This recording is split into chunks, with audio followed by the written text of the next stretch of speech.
नमस्ते, हाय, हेलो, कैसे हैं आप सब। चलिए कहानी शुरू करते हैं। जहां अमृता अपने ऑफिस के बारे में बात कर रही होती है और फ़ोन पे ऑर्डर दे रही होती है ऑनलाइन खाने के लिए। फिर वो ऑर्डर दे करके अविनाश के कंधे पे सर रखती है, जहां अविनाश भी उसके सर पे सर रख दोनों ही एक दूसरे का हाथ पकड़ कहते हैं, "हाँ, आज का दिन बहुत थकाने वाला था।" फिर अमृता उसके कंधे से सर हटाकर उसके पैरों पे अपना सर रखती है और लेट जाती है, जहाँ अविनाश उसके सर को सहलाता है। पहली बार अविनाश फिर नोटिस करता है कि अमृता उसके करीब आ रही है और उस पर भरोसा कर रही है। ये सोच अविनाश खुश हो जाता है, लेकिन अविनाश जानता है कि इस बारे में बात नहीं करना चाहिए अमृता से, क्योंकि पिछले बार उसने बात की तो अमृता को गुस्सा आ गया और वो उससे दूर चिढ़ने लगी, क्योंकि अमृता को ये बिल्कुल नहीं पसंद कि कोई उससे ये कहे कि वो उससे प्यार करने लगी है। तो इसलिए अविनाश कुछ नहीं कहता है। अमृता काफ़ी देर तक लेटी रहती है। फिर डोरबेल बजती है और अमृता कहती है, मैं खाना लेकर आती हूँ। अविनाश कहता है, मैं जा रहा हूँ, तुम जाओ, आराम करो। अमृता कहती है, नहीं, मैं ले आती हूँ, तुम काफ़ी देर से बैठे हुए हो, मैं तुम्हें भी अपनी कमर सीधी कर लेनी चाहिए। बेडरूम में जाओ, थोड़ी देर लेट जाओ, मैं खाना वाना लगाती हूँ, फिर मैं आवाज़ दूँगी तुम्हें। ठीक है, नहीं कोई दिक्कत नहीं है, तुम एक काम करते हैं, दोनों जन साथ में पहले खाना खा लेते हैं, उसके बाद फिर जाएंगे सोने के लिए। ठीक है, मैं प्लेट लगाता हूँ, तुम खाना लेके आओ।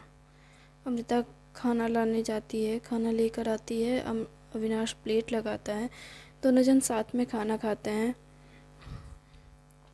अमृता कहती है, मैंने वेज बिरयानी ऑर्डर दी थी बिना तुमसे पूछे, कोई प्रॉब्लम तो नहीं है ना? नहीं, अब वो ऑर्डर देने के बाद कौन पूछता है ये सब? नहीं, मतलब मुझे पहले पूछना चाहिए था, पर मैं बात करने में भूल ही गई और फिर नींद भी आ रही थी, तो बस फ़ोन, सॉरी। कोई बात नहीं, जो भी है खाने में कुछ भी खाने को मिल जाए, बस खा लिया, अब सोने को बस मिल जाए। ठीक है। अविनाश खाना खा करके अमृता से कहता है, बर्तन वहाँ रख देना, मैं थोड़ी देर बाद धो लूँगा, अभी मैं थोड़ा लेट जाना चाहता हूँ। अमृता कहती है, नहीं, लेट जाओगे चावल खा के तो पेट निकल जाएगा, थोड़ा काम कर लो, और नहीं तो थोड़ा एक्सरसाइज कर लो। क्या एक्सरसाइज? एक्सरसाइज नहीं, चलो नाइट वॉक पे चलते हैं हम लोग। नाइट वॉक पे? हाँ, तुम चाहो तो नाइट वॉक पे जा सकते हो। अभी पहले तुमने कहा कि हम चल सकते हैं, फिर अभी कह रही हो कि मैं थक गई हूँ, मुझे नींद आ रही है। अभी मुझे कह रही थी कि पेट निकल जाएगा खाकर, लेटो मत, और अभी खुद। हम्म, बस ऐसे नहीं जाना। चलो, अच्छा बात कही, नाइट वॉक पर चलते हैं। फिर दोनों जन हाई लेते हुए नाइट वॉक पे चले जाते हैं। नाइट वॉक पे जब जा रहे होते हैं दरवाज़ा बंद कर, तो अमृता बहुत खुश होती है, लेकिन अविनाश भी काफ़ी खुश रहता है, लेकिन उसे सबसे ज़्यादा जो लग रहा होता है वो थकावट और नींद, और इसके बाद वॉक उसे बिल्कुल नहीं पसंद, क्योंकि वो सारा दिन दौड़ता रहा है। तो उसके लिए ये बहुत थकाने वाली बात थी, क्योंकि वो सारा दिन चल रहा था, और अमृता सारा दिन जो कि बैठी हुई थी, तो उसके लिए थकाने वाला कुछ भी बात नहीं था। लेकिन अमृता अविनाश के इस पॉइंट को समझ नहीं पाई, और अमृता चलती जा रही थी। शुरुआत में जब वो लोग चल रहे थे तो बहुत खुश थे, क्योंकि वो दोनों एक दूसरे का हाथ पकड़ ठंड का हल्का हल्का मज़ा लेते हुए बाहों में बाहें डाल चल रहे होते हैं, और रास्ते भर में वो लोग एक दूसरे से बात भी कर रहे होते हैं। लेकिन कुछ पॉइंट के बाद अविनाश थक जाता है और कहता है अमृता से, चलो बैठते हैं बेंच पर। वहाँ एक बेंच होती है पार्क के सामने, तो अविनाश बैठ जाता है। अमृता कहती है, तुम थक गए क्या? हाँ, मैं थक गया हूँ, क्योंकि मैं सारा दिन चल ही तो रहा था। अमृता उसके पास बैठती है और कहती है, सॉरी, किस बात के लिए? मैंने तुम्हें फोर्स किया चलने के लिए जबकि तुम थके हुए थे। नहीं, ऐसा कुछ नहीं है, बस पर मुझे अच्छा लगा तुम्हारे साथ चलना। वैसे हम रोज़ चल सकते हैं। एक काम करते हैं, तो आज से तय करते हैं कि हम हर रात खाने के बाद थोड़ा सा चलेंगे। अच्छा है ना? अगर तुम्हारी शादी हो गई, तुम्हारे बच्चे हो गए, तब भी तुम चलोगे? हाँ, तुम्हारे साथ चलना तो मैं पूरी ज़िंदगी चाहूँगा। ये सुन अचानक से अविनाश को याद आता है कि अमृता ने क्या पूछ लिया। अमृता ने भी पूछने के बाद सोचा कि अविनाश का जवाब सुन कि ये मैंने क्या पूछ लिया। फिर दोनों ही ऑकवर्ड हो जाते हैं, स्पेशली अमृता, और कहती है घर चलते हैं। अविनाश कहता है हाँ ठीक है। फिर मन ही मन अविनाश खुश हो रहा होता है कि अमृता हमारे फैमिली के बारे में सोच रही है, हमारे रिश्तों के बारे में सोच रही है। वह खुश था ये सोचकर, लेकिन ये भी सोच रहा था कि कहीं अमृता हाँ तो नहीं कहेगी ना, या ना तो नहीं कहेगी ना, पता नहीं। वैसे इसकी बात से, आज की बात से तो लग रहा है कि ये मुझे हाँ कह देगी।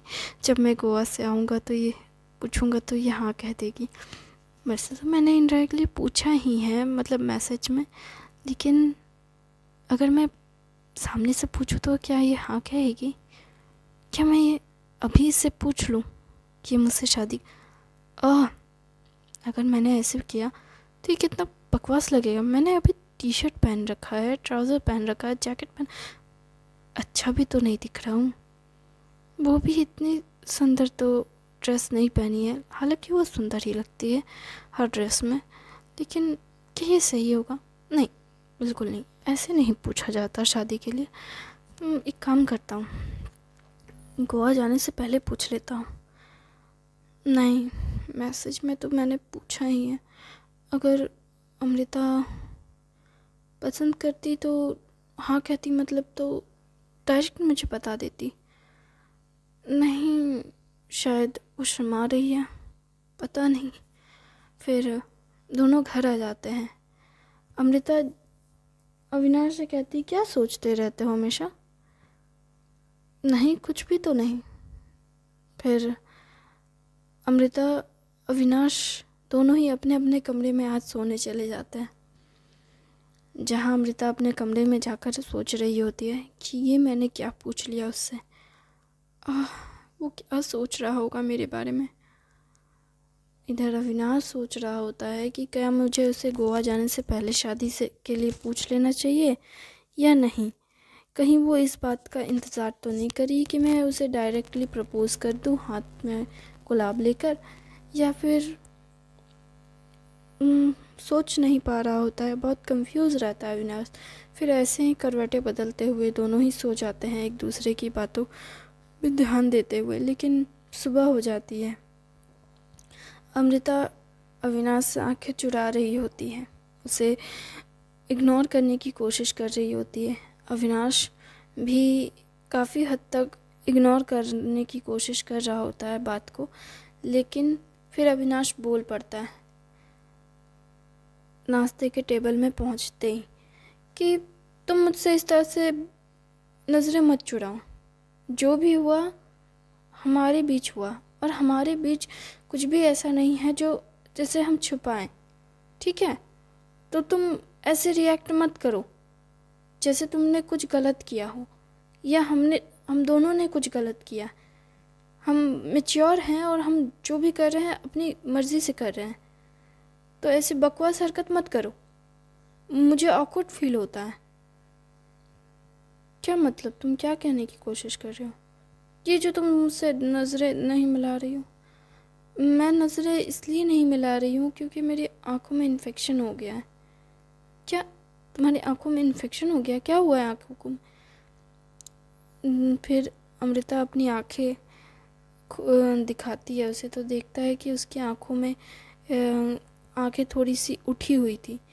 तो वो कहता है तुम आंखों के डॉक्टर को दिखाओ, चलो हम आज छुट्टी ले लेते हैं, ऑफिस नहीं जाते हैं।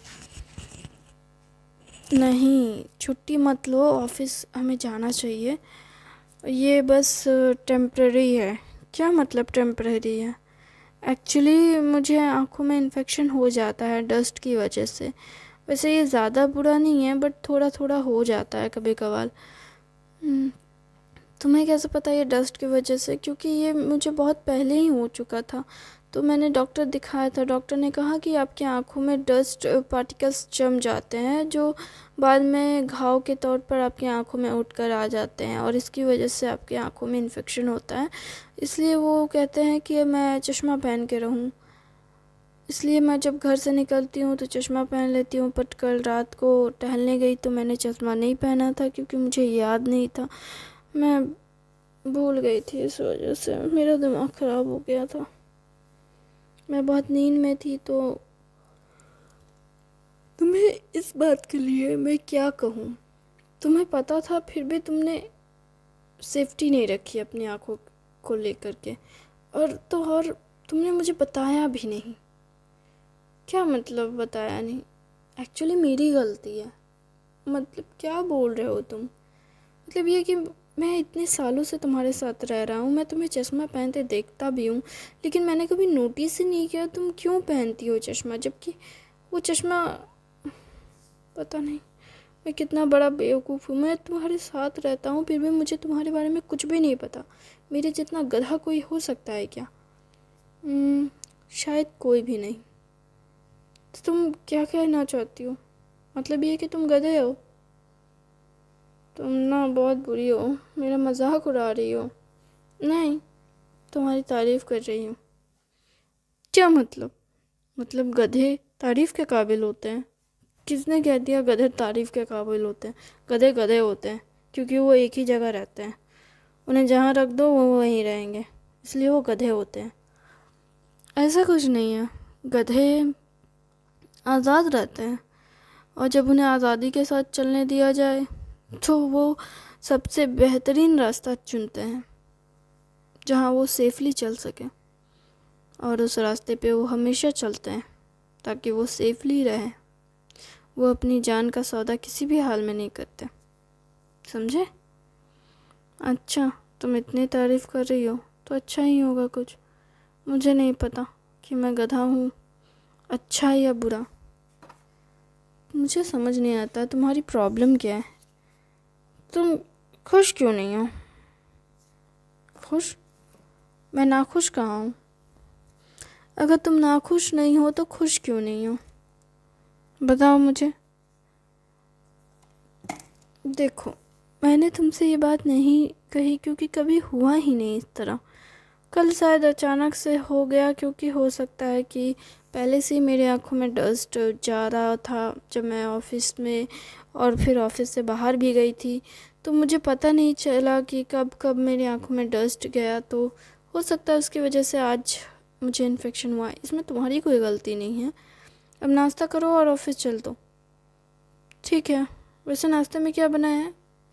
नाश्ते में आलू पालक की सब्ज़ी, चावल और दाल, और हाँ, साथ में चोखा भी है, तुम्हारा फेवरेट पपीते का। तुम्हें पता है पपीते का चोखा कैसे बनता है? हाँ पता है, उसे उबाल करके बस बना दो। उबाल करके? उबाला किस में है तुमने? पानी में? अरे बाप रे, उसे दाल में उबालते हैं। क्यों? क्योंकि उससे दाल का कलर भी उसमें, मतलब हल्दी का कलर भी आ जाता है पीला, और साथ में दाल का टेस्ट भी थोड़ा उसमें आ जाता है। और उसके बाद जब तुम उसमें प्याज मिर्ची डाल करके उसे जब मैसोगे तो वो बहुत अच्छा टेस्ट करता है। और उसमें 2 बूंद सरसों का तेल भी डाल सकते हो। It's good. वाह, मुझे समझ नहीं आता तुम्हें इतने अच्छे अच्छे खाने कैसे बनाने आते हैं। पर तुम बनाती क्यों नहीं हो मुझे ये नहीं पता। खैर, मुझे इससे कोई प्रॉब्लम नहीं है कि तुम बनाओ या ना बनाओ, क्योंकि मैं तो हमेशा तुम्हारे लिए खाना बनाऊंगा।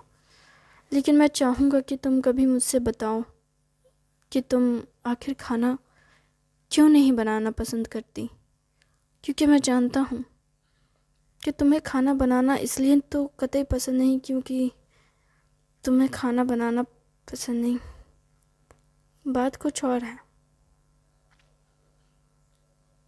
क्या मतलब? मैं जब भी तुम्हें खाना बनाते देखता हूँ तो मुझे ऐसा लगता है जैसे तुम खुशी से ये खाना बना रही हो, प्यार, खुशी। लेकिन कभी कभार तुम्हें ऐसा देख लगता है जैसे तुम बहुत दर्द में हो और इसलिए तुम खाना नहीं बनाना चाहती। एक बात कहूँ, इस बारे में हम रात में बात करें तो अच्छा होगा। मुझे ऑफिस जाना है। ठीक है, हम फिर कभी बात करेंगे। ठीक है, चलो नाश्ता कर लो। फिर दोनों जन खाना खा लेते हैं, फिर ऑफिस के लिए निकल जाते हैं। ऑफिस पहुंचते ही दोनों अपने अपने काम में लग जाते हैं और दोनों ही एक दूसरे के सीनियर की गलतियों को सुन रहे होते हैं। जहाँ अविनाश के सर अविनाश को शुक्रिया अदा कहते हैं शुक्रिया, तुम्हारी वजह से मेरी पत्नी के साथ मेरा रिश्ता काफ़ी बेहतर हो गया।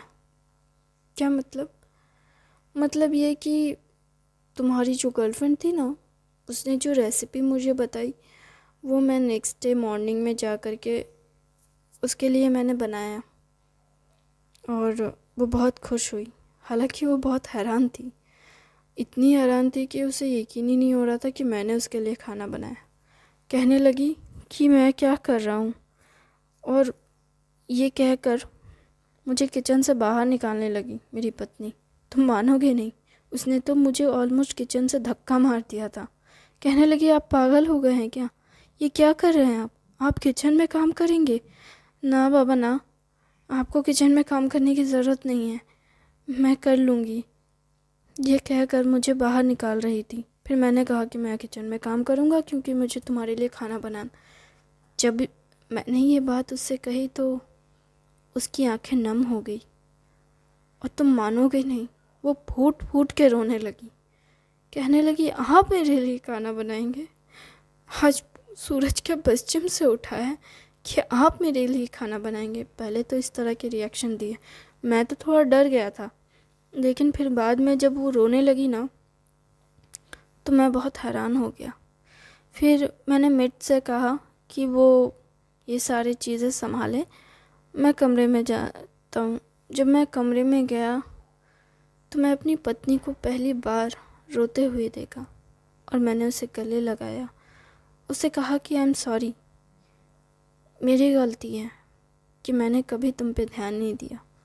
मैंने सिर्फ काम किया, काम के अलावा कुछ और देखा ही नहीं। मुझे काम के अलावा और कुछ सूझा ही नहीं। तुम हमेशा काम को लेकर के मुझसे शुरुआत में बहस कर लेती थी, इसलिए मैंने तुमसे दूरी बना ली। मैंने बस सिर्फ रात में तुम्हारा पास आता था, तुम्हारा ख्याल रखता था। मुझे लगता था कि इतना काफ़ी है तुम्हारे लिए, और तुम्हें तोहफे भी देता था। लेकिन मैंने कभी नहीं सोचा कि तुम्हें इसके अलावा भी कुछ चाहिए। आई एम सॉरी, मुझे तुम्हारे लिए खाना भी बनाना चाहिए था, तुम्हारे लिए थोड़ा वक्त निकालना चाहिए था, पर मैंने कभी तुम्हें वक्त ही नहीं दिया। आई एम सॉरी कि मैंने कभी तुम्हें समझने की कोशिश नहीं की। आई एम सॉरी कि मैंने कभी तुम्हें ठीक से देखा तक नहीं। ये सुनकर मेरी पत्नी गुस्सा हो गई। पता है, कहने लगी आपने मुझे कभी देखा नहीं?